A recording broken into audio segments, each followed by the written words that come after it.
Halo semua, di video kali ini kita akan lanjut membahas tentang playing victim. Di video sebelumnya kita telah membahas tanda-tanda seorang yang playing victim dan apa saja sih penyebab mereka berbuat demikian. Nah, kamu bisa cek di deskripsi box ya untuk linknya. Playing victim selalu menempatkan diri jadi korban, dan perilaku ini adalah perilaku yang toksik karena membuat seseorang itu menjadi mandek, tidak bertumbuh jadi pribadi yang lebih baik. Mereka merasa tidak bertanggung jawab atas kesalahan yang diperbuat. Hal ini bisa membuat mereka selalu melewatkan kesempatan untuk belajar memperbaiki kesalahan. Nah, selain itu, playing victim juga sulit membangun hubungan yang sehat dengan orang lain karena kecenderungan menyalahkan orang lain, bahkan memanipulasi orang lain. Tentunya kamu gak mau dong terus-menerus terjebak dalam playing victim. Nah, di video kali ini kita akan membahas tentang 4 hal yang perlu dikembangkan dan dilakukan untuk membantu kamu mengatasi perilaku playing victim. Yang pertama, sadari dan akui kecenderungan playing victim dalam diri kamu. Kamu sudah menonton video tanda-tanda playing victim, bukan? Jika kamu menemukan tanda-tanda itu, jangan abaikan atau bahkan menyangkal. Justru itu akan membuat kamu semakin terperosok dan terjerumus dan tidak akan pernah berubah. Langkah awal yang perlu kamu lakukan adalah menyadari dan mengakui. Mungkin tidak nyaman mengakui kekurangan diri, namun ini adalah langkah awal untuk menolong diri dan terjadi perubahan dalam diri. Kenali juga penyebab kamu menjadi seorang yang playing victim. Kamu bisa menonton video penyebab playing victim ya. Ini menolong kamu untuk melihat bagaimana pengalaman masa lalu kamu ternyata berkaitan atau secara otomatis bahkan tanpa sadar telah mempengaruhi kamu sampai masa kini. Nah, dengan kamu mengenali penyebabnya akan membawa kamu pada kesadaran supaya kamu tidak lagi dikontrol secara otomatis. Yang kedua, belajar bertanggung jawab atas diri sendiri. Pelaku playing victim perlu menyadari bahwa melemparkan tanggung jawab kepada orang lain atau menyalahkan keadaan tidak sungguh-sungguh menyelesaikan masalah yang sesungguhnya. Selain itu, juga tidak pernah mengubah apa-apa, bahkan membuat kamu menjadi pribadi yang lebih buruk. Jika ingin perubahan yang lebih baik, seorang yang playing victim perlu mulai mengakui kesalahan diri dan mulai bertanggung jawab untuk diri sendiri. Misalnya, kebiasaan telat. Ketika telat, seorang playing victim akan selalu menyalahkan keadaan dan orang lain. Misalnya macet, supirnya lambat, mungkin anaknya sempat rewel, dan lain sebagainya. Supaya orang lain maklum atau kasihan. Nah, jika terus-menerus dilakukan, tentu tidak akan pernah mengubah apapun, bukan? Bahkan hal ini akhirnya menjadi kebiasaan buruk bagi dia.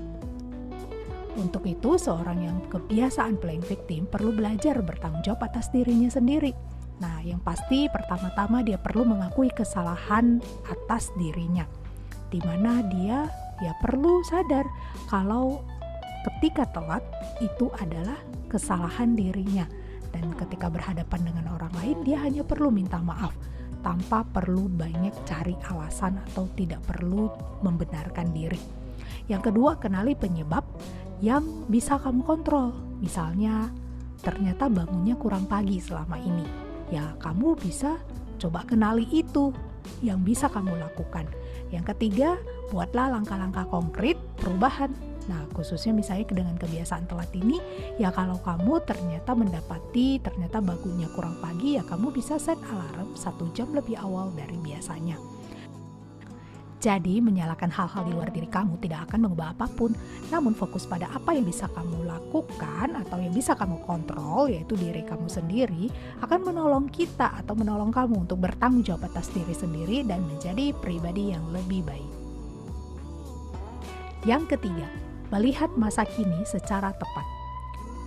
Jika kamu pernah mengalami pengalaman buruk, misalnya trauma di masa kecil atau masa lalu, kamu memang merupakan korban.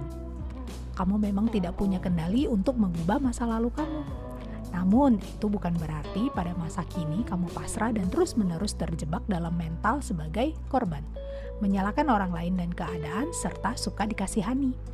Perlu kamu sadari bahwa di masa kini, kamu punya kendali untuk melakukan sesuatu yang berbeda. Kamu memang korban di masa lalu, tetapi pada masa kini kamu punya pilihan untuk tetap menjadi korban atau pejuang.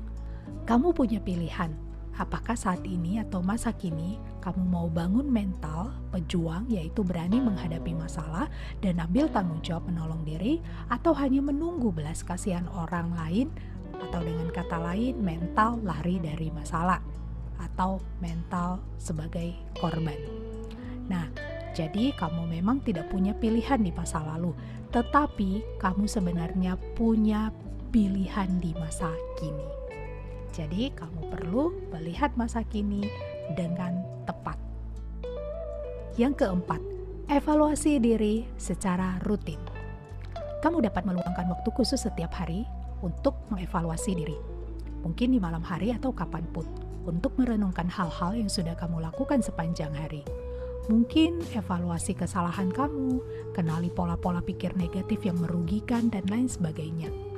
Jika berhasil mengevaluasi diri dan menemukan alasan atas sikap yang tidak tepat, coba buat rencana bagaimana cara agar tidak mengulanginya lagi dan mengubah pikiran negatif yang ada dengan pikiran yang lebih sehat. Evaluasi diri rutin akan membiasakan kamu untuk berani hadapi masalah dan berani melihat diri. Nah, demikianlah beberapa hal yang bisa disampaikan dalam kaitannya membantu diri dengan kecenderungan playing victim. Playing victim adalah perilaku yang perlu dihindari. Jangan sampai kamu terjebak dalam lingkaran korban, ingin mendapat perhatian lebih dan simpati dari orang lain melalui perilaku playing victim ya. Jika kamu merasa sangat sulit mengatasi kecenderungan playing victim kamu bisa coba hubungin profesional di bidangnya. Oke, demikian untuk video kita kali ini. Terima kasih telah menonton dan sampai bertemu di video selanjutnya.